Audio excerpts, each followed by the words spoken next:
Hello दोस्तों, स्वागत है आपका रंकायन एकेडमिक यूट्यूब प्लेटफॉर्म पे। दोस्तों आप सबके लिए एक विशेष सूचना है कि जैसा अभी हाल ही में एसएससी एमटीएस का एग्जाम हुआ है, दोस्तों हम लोग अपने चैनल पे, आपके चैनल पे हम लोग उसका रिव्यू डाल रहे हैं कि किस तरीके के प्रश्न पूछे जा रहे हैं। तो दोस्तों हमने जो टॉपिक सेलेक्ट किया है कि भारत में हुई सन 2011 की जनगणना के अनुसार प्रत्येक शिफ्ट में दोस्तों एक न एक क्वेश्चन पूछ ही रहा है। तो उसी को ध्यान में रखते हुए कि आरआरसी ग्रुप डी और आने वाले एसएससी एमटीएस पेपर में किस तरीके के सन 2011 जनगणना से प्रश्न बन सकते हैं, उस पर विशेष ध्यान देकर यह वीडियो हम लेकर आ रहे हैं। आशा करते हैं कि आपके लिए यह वीडियो काफी ज्यादा सहायक सिद्ध होगा।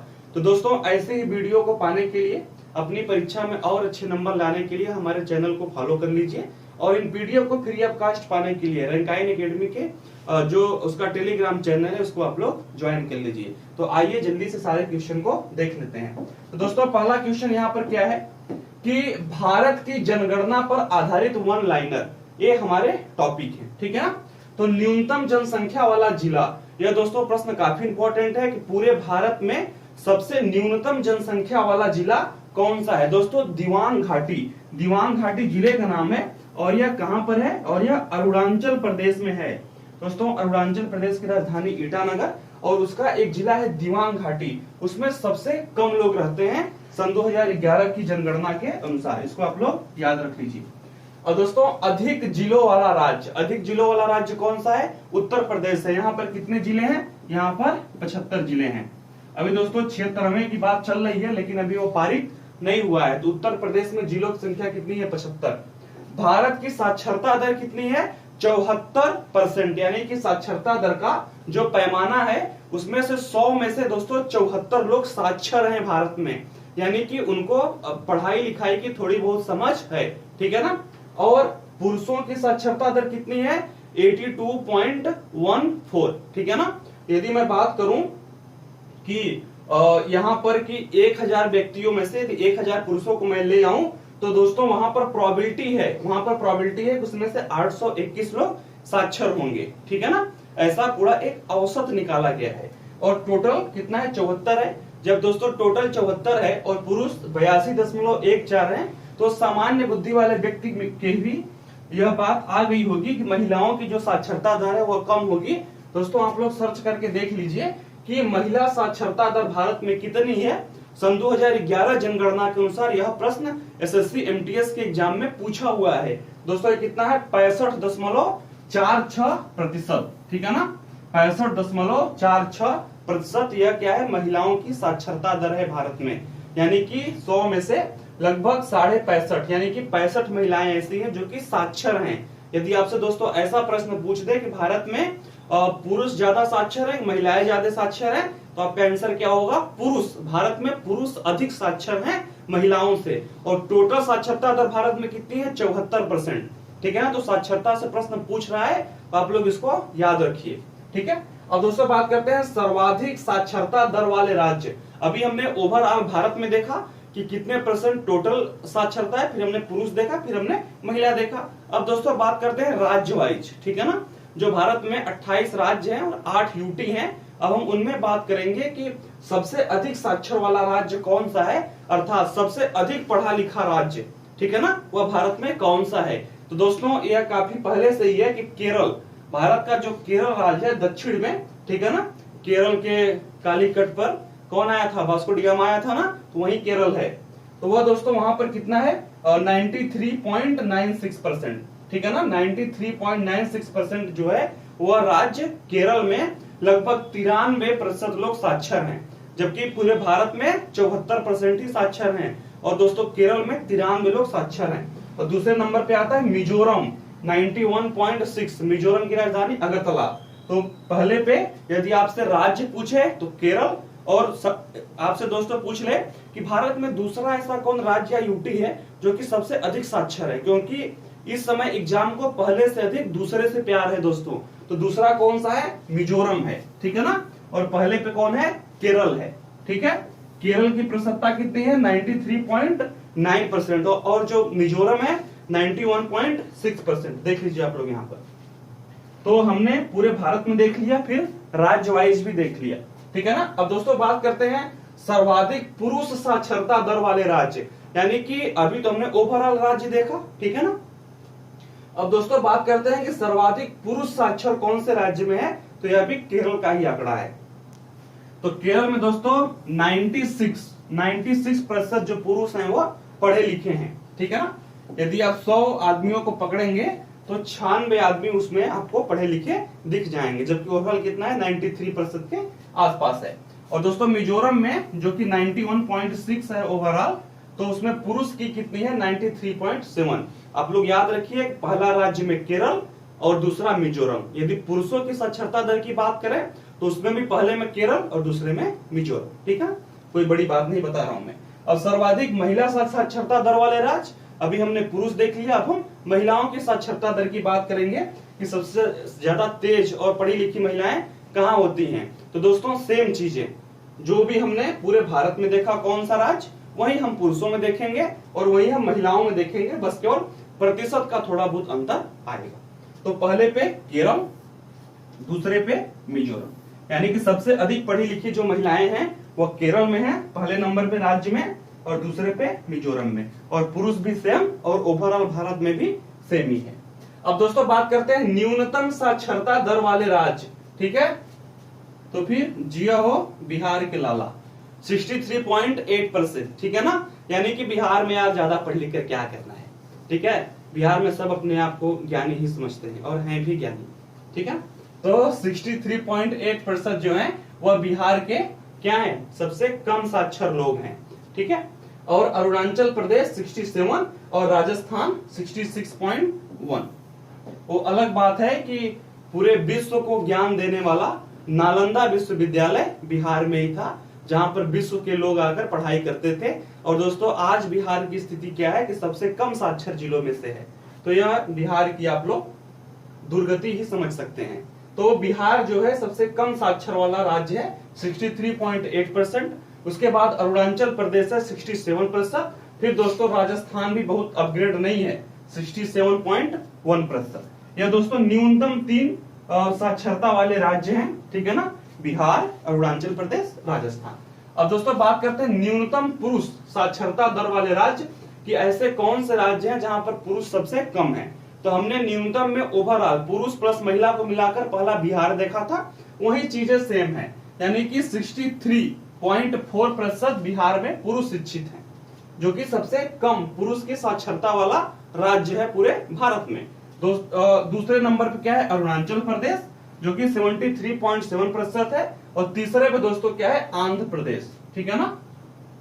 तो वहां पर क्या था, तीसरे पे राजस्थान था और यहाँ पर तीसरे पे आंध्र प्रदेश है। यानी कि इससे आप लोग को स्पष्ट हो गया होगा कि जो पितृसत्तात्मक समाज है दोस्तों, वह राजस्थान में सबसे अधिक है, क्योंकि वहां की जो पढ़ी लिखी आबादी है उसमें पुरुष ज्यादा पढ़े लिखे हैं, महिलाएं कम पढ़ी लिखी हैं। क्योंकि तीसरे नंबर पे न्यूनतम साक्षरता दर में दोस्तों राजस्थान आता है, लेकिन पुरुषों की यदि मैं बात करूं तो तीसरे नंबर पे वो नहीं आता। तो इसका अर्थ क्या हुआ कि राजस्थान में पुरुष ज्यादा स्कूल कॉलेज जाते हैं, ज्यादा पढ़ते हैं, बल्कि महिलाएं कम पढ़ती हैं। तो इसका मतलब कि वहां पर अनइक्वलिटी महिला पुरुष में ज्यादा है, यानी कि पितृसत्तात्मक समाज वहां का ज्यादा है, ऐसा भी आप लोग अनुमान लगा सकते हैं। अब दोस्तों बात करते हैं न्यूनतम महिला साक्षरता दर वाले राज्य। देखिए बिहार हटके राजस्थान आ गया, ठीक है ना। तो यह महिलाओं की कहीं ना कहीं जो घूंघट प्रथा है, अव्यवस्था है, उसको भी दिखाता है। तो राजस्थान में दोस्तों सिर्फ 52.7% महिलाएं पढ़ी लिखी हैं, ठीक है ना। वो पूछेंगे कि बहन जी अपना नाम लिखिए, तो हो सकता है कि वो अपने पति का ही नाम बता दे, ठीक है ना। तो राजस्थान में 52.7% ही महिलाएं पढ़ी लिखी हैं, और बिहार में 53.3% और झारखंड में 56.2%। यदि मैं पूरे भारत की बात करूं तो सबसे असाक्षर जो महिलाएं हैं वह राजस्थान में है। ऐसे डेटा को आप लोग मेंशन करके लिखा करिए, इस रूप में भी प्रश्न आ सकते हैं। दोस्तों सर्वाधिक साक्षरता दर वाला जिला कौन है, हमने पहले ओवरऑल भारत देख लिया, फिर हमने जिला देख लिया, फिर जिले में हमने पुरुष देख लिया, फिर हमने जिले में महिलाओं को देख लिया। इस कैटेगरी में बांट के हम लोग साक्षरता दर को देख रहे हैं। और दोस्तों हमारा विश्वास है कि रेलवे ग्रुप डी में प्रश्न इससे आएंगे, क्योंकि एसएससी में भर भर के प्रश्न आ रहे हैं। तो कंटिन्यू इस वीडियो को आप लोग अंत तक देखते जाइए। दोस्तों सर्वाधिक साक्षरता दर वाला यदि मैं जिले की बात करूं, हमने सर्वाधिक साक्षरता दर वाले राज्य की बात की जो कि केरल था। अब हम सर्वाधिक साक्षरता दर वाला यदि आपसे जिला पूछे तो वह दोस्तों सर चीफ कहां पे है? मिजोरम में है, ठीक है ना। यदि आपसे प्रदेश पूछे तो केरल होगा, यदि आपसे जिला पूछे तो जिला कौन सा होगा? या दोस्तों मिजोरम राज्य का सरचीप जिला, ठीक है ना। न्यूनतम साक्षरता दर वाला जिला क्या है? अलीराजपुर। यह दोस्तों कहां है? मध्य प्रदेश में, ठीक है ना। यदि आपसे न्यूनतम साक्षरता दर वाला जिला पूछे तो बिहार को टिक मत करना। बिहार जो है ओवरऑल राज्य में सबसे कम साक्षर है, लेकिन यदि जिले की बात करें तो अलीराजपुर जो कि मध्य प्रदेश का जिला है वह न्यूनतम साक्षरता दर वाला जिला है, ठीक है ना। और सर्वाधिक साक्षरता दर वाला जिला सरचीप मिजोरम में। और दोस्तों सर्वाधिक न्यूनतम वाला महिलाओं के लिए जो भी न्यूनतम साक्षर महिलाएं कहां की हैं? वह राजस्थान की हैं, ठीक है। अब दोस्तों बात करते हैं भारत की जनसंख्या घनत्व तो कितना है, यानी कि 382 प्रति वर्ग किलोमीटर। अब आप लोग के दिमाग में आएगा कि यार 382 लोग तो हमारे यहाँ तो 200 मीटर में ही रहते हैं, यदि आप लोग किसी शहर से होंगे तो, ठीक है ना। तो ये दोस्तों पूरे भारत का इसमें हमने शामिल किया है, जहां पर राजस्थान का जैसलमेर भी है, बीकानेर भी है जहां पर बहुत कम आबादी है। इसमें सिक्किम और अरुणाचल प्रदेश, जम्मू एंड कश्मीर का पहाड़ी इलाका भी है जहां पर नगण्य लोग रहते हैं। तो सबका औसत मिलाकर पूरे भारत का, समूचे भारत का औसत मिलाकर 382 प्रति वर्ग किलोमीटर, यानी कि पूरे भारत की का जो क्षेत्रफल है और पूरे भारत की आबादी है उसके अनुपात में जब निकाला गया तो 382 प्रति वर्ग किलोमीटर, यानी कि 1 किलोमीटर के अंतर्गत भारत में 382 औसत व्यक्ति रहते हैं, ठीक है ना। इस तरीके से निकाला गया है, अपने गांव घर को देखकर कंपेयर मत करना। अब दोस्तों बात करते हैं सर्वाधिक घनत्व वाले जिले, यानी कि जहां पे चिपक के लोग रहते हैं, ठीक है ना। तो बिहार हमारा सबसे नंबर 1 पे। बिहार दोस्तों 1106, ठीक है ना। यदि मैं राज्य की बात करूं कि जहां पर सर्वाधिक घनत्व है, यानी कि सबसे अधिक लोग रहते हैं, वह दोस्तों बिहार है 1106 वर्ग किलोमीटर, यानी कि पूरे बिहार का जो क्षेत्रफल है, पूरे बिहार के क्षेत्रफल को हम लिख लें और पूरे बिहार की जनसंख्या को हम लिख लें और दोस्तों उनमें भाग दें तो 1106 प्रति वर्ग किलोमीटर का आंकड़ा आता है कि बिहार में 1 किलोमीटर के अंतर्गत 1106 लोग रहते हैं। इसको बोलते हैं जनसंख्या घनत्व, कि 1 वर्ग किलोमीटर के अंतर्गत रहने वाले लोग जब उनका औसत निकालते हैं तो वह दोस्तों बिहार आता है 1106। अब बात करते हैं पश्चिम बंगाल, ठीक है ना। तो दोस्तों इसका आता है 1028 वर्ग किलोमीटर। दोस्तों दूसरे नंबर पे कौन सा आएगा? पश्चिम बंगाल। इसका कितना है? 1028 वर्ग किलोमीटर, यानी कि बिहार जो है वह 1106 हो गया और पश्चिम बंगाल 1028 हो गया। अब दोस्तों बात करते हैं न्यूनतम घनत्व वाले राज्य, ठीक है ना, यानी कि सबसे कम कि 1 वर्ग किलोमीटर में रहने वाले सबसे कम लोग कौन से राज्य में होते हैं? तो दोस्तों कौन सा है? अरुणाचल प्रदेश। यहाँ पर दोस्तों सिर्फ 17 व्यक्ति वर्ग किलोमीटर में रहते हैं। मैं यदि पूरे अरुणाचल प्रदेश का जो भी क्षेत्रफल है उसको निकालूं और अरुणाचल प्रदेश में रहने वाली लोगों की संख्या को दोस्तों मेंशन करूं तो वह कितना आएगा? वह 17 व्यक्ति वर्ग किलोमीटर आएगा, ठीक है ना। कि जब मैं इसको कंपेयर करूंगा तो 1 वर्ग किलोमीटर में मुझे सिर्फ 17 लोग ही मिलेंगे। अब दोस्तों बात करते हैं सर्वाधिक घनत्व वाला जिला, तो उत्तर पूर्व दिल्ली, ठीक है ना, कि सबसे अधिक घनत्व वाला, कि कहां पर सबसे अधिक चिपके लोग रहते हैं, ठीक है ना। सबसे अधिक लोग कहां पे रहते हैं? तो यह होगा उत्तर पूर्व दिल्ली का इलाका। अब बात करते हैं दोस्तों न्यूनतम घनत्व वाला जिला, तो यह कहां पे? दिबांग घाटी, अरुणाचल प्रदेश। अभी हमने राज्य देखा, तो राज्य में हमने क्या देखा कि अरुणाचल प्रदेश जो है वह न्यूनतम घनत्व वाला जिला है, कि सिर्फ वहां पर 1 वर्ग किलोमीटर के क्षेत्र में 17 लोग ही आपको मिलेंगे जब हम अरुणाचल प्रदेश के पूरे क्षेत्रफल को उसकी जनसंख्या से डिवाइड करेंगे। और दोस्तों फिर हम यदि जिले की बात करें तो दिबांग घाटी, अरुणाचल प्रदेश। दोस्तों भारत में लिंगानुपात कितना है? ध्यान से देखिए, मैं अभी भारत में लिंगानुपात की बात कर रहा हूं। लिंगानुपात का अर्थ क्या होता है कि 1000 पुरुषों पे महिलाओं की जनसंख्या कितनी है, इसको बोलते हैं लिंगानुपात। तो दोस्तों भारत में 1000 पुरुषों पर 943 महिलाएं हैं, ठीक है ना। 57 लोग अपना देख लें, तो 1000 पुरुषों पर 943 महिलाएं हैं भारत में। यह पूरे भारत का ओवरऑल औसत है सभी राज्यों को मिलाकर, चाहे वो केरल हो चाहे वो हरियाणा हो। अब दोस्तों बात करते हैं शिशु लिंगानुपात। दोस्तों शिशु लिंगानुपात में क्या है कि यदि मैं शिशुओं को कंपेयर करूं, बच्चों को, छोटे बच्चों को कंपेयर करूं, तो 1000 छोटे बच्चे जो बालक हैं उनमें 919 ही हैं, ठीक है ना। यानी कि लड़के जो है उनकी अधिक डेथ होती है, क्योंकि जब बाद में 943 हो रहा है तो इसका मतलब क्या हुआ, ये हुआ ना। सर्वाधिक लिंगानुपात वाले राज्य कौन से हैं? यदि मैं राज्य की बात करूं, भारत के बाद राज्य की बात करूं तो केरल।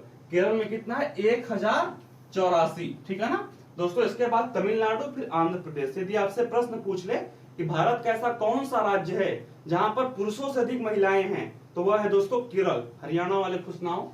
तो 1084, फिर इसके बाद तमिलनाडु कितना है? 996, और आंध्र प्रदेश 993। अब दोस्तों बात करते हैं न्यूनतम लिंगानुपात वाला राज्य, तो हरियाणा। बेटी बचाओ बेटी पढ़ाओ, ठीक है ना।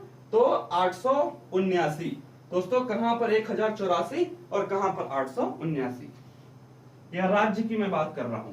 अब दोस्तों बात करते हैं सर्वाधिक लिंगानुपात वाला जिला कौन सा है। अभी हमने राज्य को देख लिया, केरल आता है, और सबसे न्यूनतम में हरियाणा आता है। यदि मैं दोस्तों जिले की बात करूं तो माहे, यह कहां पे? पुदुचेरी में, यूटी, ठीक है ना। तो दोस्तों यहां पर कितना है सर्वाधिक लिंगानुपात वाला जिला? 1176, ठीक है ना। यह दोस्तों ऐसा जिला है यहाँ पर कि 1000 पुरुषों पर 1176 महिलाएं हैं। यह दोस्तों ऐसा ही कुछ इसका डेटा है कि जैसे मेडिकल कॉलेज में होता है ना, मेडिकल कॉलेज में जो गर्ल्स होती हैं ज्यादा होती हैं, और हरियाणा तो पूरा मैकेनिकल ब्रांच है, ठीक है ना। अब दोस्तों बात करते हैं न्यूनतम लिंगानुपात वाला जिला, ठीक है ना। तो न्यूनतम लिंगानुपात दमन 533।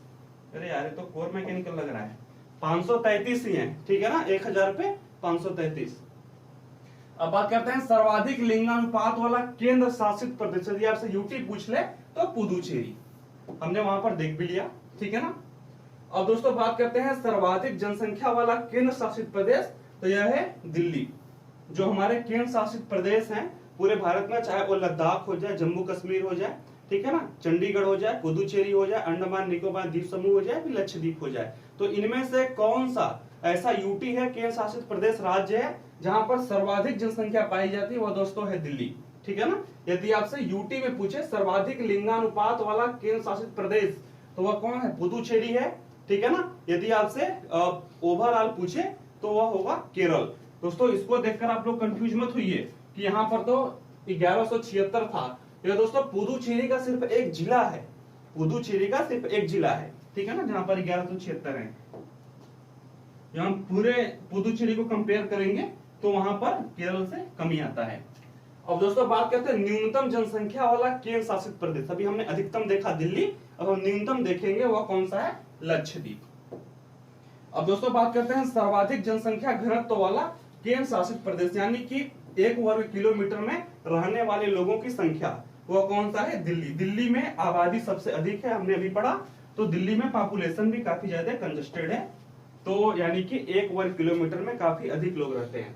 अब दोस्तों बात करते हैं न्यूनतम जनसंख्या घनत्व वाला केंद्र शासित प्रदेश, ठीक है, तो कौन सा? अंडमान है, 46 वर्ग किमी, ठीक है, यानी कि 1 वर्ग किलोमीटर में 46 लोग रहते हैं। बात समझ में आई? और पूरे में यदि मैं बात करूं तो अरुणाचल प्रदेश हमने देख लिया है। अब दोस्तों बात करते हैं सर्वाधिक साक्षरता वाला केंद्र शासित प्रदेश। अभी हमने दोस्तों राज्य देखा था, वो कौन सा था? केरल था। अब सर्वाधिक साक्षरता वाला केंद्र शासित प्रदेश कौन सा है? वह है लक्षद्वीप। इसको आप लोग कैटेगराइज करके देख सकते हैं काफी आसान से। दोस्तों लास्ट हमारा क्वेश्चन क्या है? न्यूनतम साक्षरता वाला केंद्र शासित प्रदेश, जहां पर सबसे कम साक्षर यानी कि सबसे कम पढ़े लिखे लोग हैं, ऐसा कौन सा यूटी है?